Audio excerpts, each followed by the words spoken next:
Hello and welcome to Chapter 4, Outputs versus Outcomes.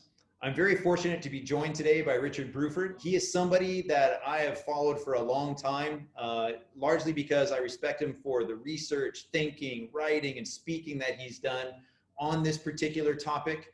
I've been very fortunate to hear him speak at many of the international conferences. And without further ado, Richard, if you can give us a little introduction to yourself, and especially in how it relates to today's topic, I would be greatly appreciative of that. Thanks, Michael. Welcome, everyone. I have been in education nearly 25 years now and have worked in the UK, Australia, China, and now moving on to the United States, and have been in various roles, including secondary school principal and head of school. And I'm particularly interested in how schools work strategically, the role of middle leaders in helping schools fulfill their strategic outcomes, and how you get that alignment throughout a school with its vision and its values. So this chapter is particularly of interest to me. Great. And you brought up that one of the most important points that I raised throughout the book, and that's alignment. Another really important one is buy-in. I'd like to kind of start our interview with a process question, kind of, taking it big picture. In your experience, what is an effective way to not only ensure that our teams are bought into the strategic initiatives that we set for our school, but also keep them aligned so that the goals and the actions they take are aligned across teams and coherent? I think it comes back to having a broad focus group on your strategic initiatives, your goals, commitments, your values, whatever they may be. Each school has different terms that they use for these things, but revisiting them, I think round about every 3 years. I think accreditation cycles that we have, those 5-year accreditation cycles with the Council of International Schools or the IB are really good points for us to revisit those guiding statements and involve the whole community in it. However, I think we need to recognize that if we're in schools where we have a very stable population of teachers, students, parents, support staff, that's easier to do in terms of getting the whole community involved in looking at your guiding statements, whereas a more transient school, that is a little bit harder to do, and how you open that up is more challenging, so to speak. So when I look in particular at going through what sort of processes, the first thing that comes to mind for me is making sure that the school knows its identity and that the strategic initiatives don't stray from the vision and the mission of the school, because we can have some really aspirational goals for our schools and initiatives, and they may stray from what our sense of purpose and our sense of being is as a school. So we need to ground that in a real sense of reality of who we are and what we want to achieve. We need to be realistic in that. I think I've learned from the work of Patrick Lencioni to look at values, and the idea of values in terms of, is your school values what you are now or what you are striving to be? Because they're two different things. I think if you look at any school's culture, you can probably work out what their values are at a current place and time, but maybe that's not where the school is striving to be. So maybe we need aspirational values to guide us. When we're working through a process of deciding what the strategic goals are and the guiding statements, when we're consulting with broad groups, I think the idea of consultancy needs to be fleshed out, and that consultancy isn't about going to people and them thinking that their opinions and their viewpoints are going to be taken on by the school. Consultancy is a process, in my view, where some people's comments will be taken on board and others not. And consultation is a listening process by which a school and a set of decision makers can make final decisions around guiding statements, because consensus is a very, very difficult thing to have. And then when you're trying to go further along the process, when you've decided on what those strategic aims or goals are, getting that alignment is important when you are recruiting staff. It is also making sure that we're setting goals that we're able to move people in the direction of, and they're able to come with us on that journey, and ones that our staff believe in. Because if we don't have that relationship and good consultation process, then you could end up setting some guiding statements, some goals and initiatives that just do not align with where your faculty are at. I really like how you've focused on the guiding statements, because that is something that often is hard for staff within a school to connect with. They often don't see their jobs in respect to those guiding statements. So in this respect, how do you propose, or how would you help your staff connect with them, operationalize them? Because I see the guiding statements as the outcome. It's where we're going. It's what we want to realize and achieve. And then the operational component is those outputs, those goals that demonstrate us going there. What is your process for going from those outcomes and operationalizing them through the process of developing goals or outputs? I mean, that's all implementation, isn't it? And you can see a lot of good schools that come up with wonderful guiding statements and strategic plans. And the downside is they're unable then to implement them effectively.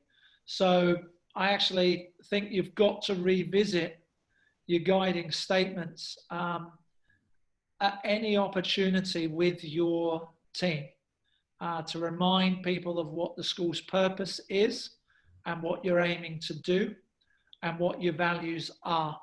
As a leadership team, you must model that and for that to be clearly visible to others, so that it's just not just talk, but you're actually walking that talk. So once people realize that you're very serious about your guiding statements, your strategic initiatives, people will take that more seriously too. But when it comes to operationalizing, I think when we're looking at goals, and I'm a big believer in action plans, when we're writing those goals, there needs to be an evidence of need. And that evidence of need needs to come back to and be connected with the school's strategic plan and its mission and vision. If the two aren't connected, then you are engaging in what I think are nice to do goals because you want to do them, not necessarily because they're in the best interest of the school. And you might be able to find a tenuous link between the two, but any goal that we have should be strongly linked to what is in the best interest of the school and in particular its students. And that's where that alignment is so important, that and middle leaders get caught so often between trying to be that advocate for their staff and what their teachers want to do and the things that the teachers think are right for the students, versus perhaps a leadership team that have a greater overarching view of what the parents think, what the students think in general, what the governing body wants to achieve, because the senior leadership team has to try to pull those things together in forming a strategy with obviously input from those at grassroots level. The middle leaders are the ones that have to really help try to make that happen, but then they can become lost in between that if they haven't got regular check-in points All right, great. I like how you were able to kind of speak to the point about middle leaders or teams getting lost in a sense. Schools are incredibly busy places. And in fact, when they are incredibly busy, it's very easy to attend to the more transactional nature of the work. What are some common causes that you find for teams getting lost or even becoming disenfranchised, disconnected from the guiding statements? And, you know, building on that, what would be some recommendations you have to pull those teams back in and realign them? I think that last point I got to in your earlier question was around check-in points. I think regular check-ins are really important around the progress that we're making. If we're not checking in regularly and we're giving feedback and updates, whether those things are challenges that we're facing so that support can be offered, or just updates to say, hey, we're really traveling well on this, and this is going well, and we can pat each other on the back. Those check-ins serve a really important purpose, that people won't get lost and perhaps say, well, this initiative too shall pass, which is often the way people tend to address initiatives in a school, quite passively and aggressively, in terms of trying to avoid what they don't want to do. So those check-ins are really, really important. I always like on action plans using a traffic light approach. So when we're putting in place action steps, the things that we get completed, they get highlighted green. Things that are in progress, we've got that in yellow. Areas where we're hitting an obstacle, we're highlighting that red, so that that's really visible. And I think a shared place where those action plans are, so that you can have regular check-ins and easily monitor that progress at any time.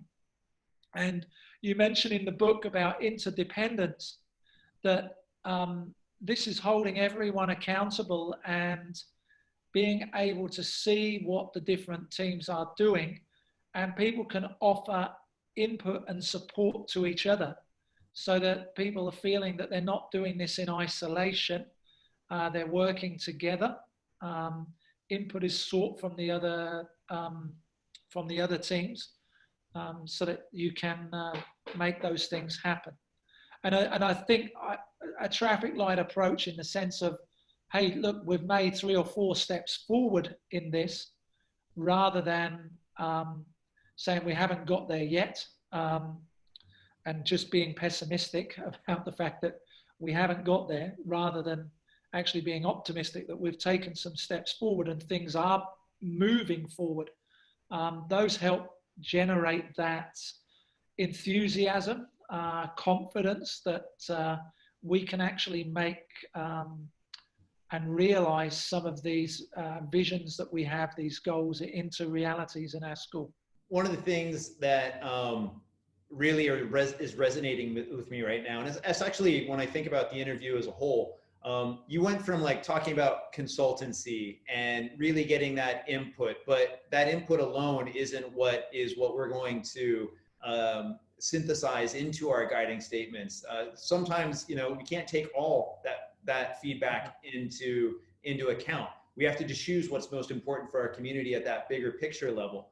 And, you know, from that, we're going to set these strategic initiatives, these outcomes that are meant to drive the development of the school. And from that, we want that to influence how our teams act in terms of setting their goals and the outputs that they're going to pursue. What was really beautiful is the way you've ended this interview, in the sense that talking about the need for continuous feedback, about really checking in with teams and reminding them about what is important. So you've really wrapped it up really nicely. Richard, I want to thank you for your time for today and your input. It's going to be greatly appreciated by our audience. And I wish you the best in terms of your future, and look forward to working with you again very soon. Thanks, Michael.